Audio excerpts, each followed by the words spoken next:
Assalamualaikum warahmatullahi wabarakatuh. Salam jumpa lagi tentunya bersama tim Denmas Tani Tulungagung.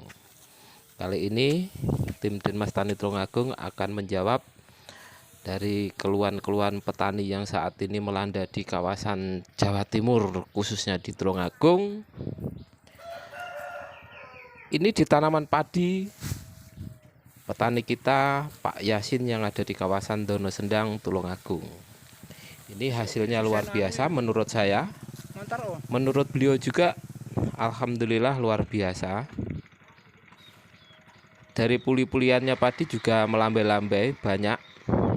Setelah kita hitung kurang lebih 130 sampai 140 butir per helainya.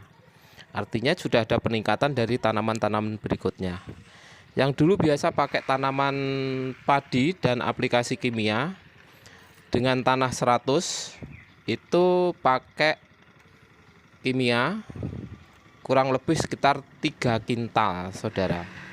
Dan kali ini dengan metodenya Denmas Tani ini cukup memakai 75 kilo per tanah 100 dan ditambah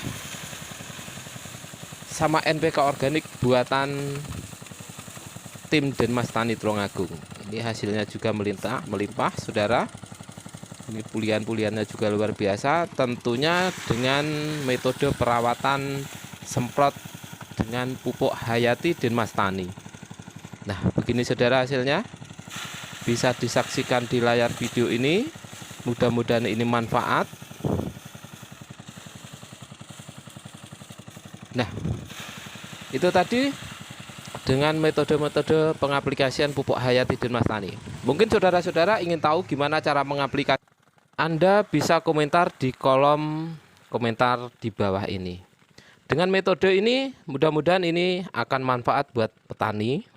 Tentunya akan meringankan biaya kos pengeluaran pupuk dan obat-obatan dengan hasil produksi yang meningkat 30% sampai 50%, saudara. Baik guys, mudah-mudahan ini akan menjadi manfaat buat petani-petani yang ada di kawasan Tulungagung dan sekitarnya dan pada umumnya petani Nusantara. Assalamualaikum warahmatullahi wabarakatuh.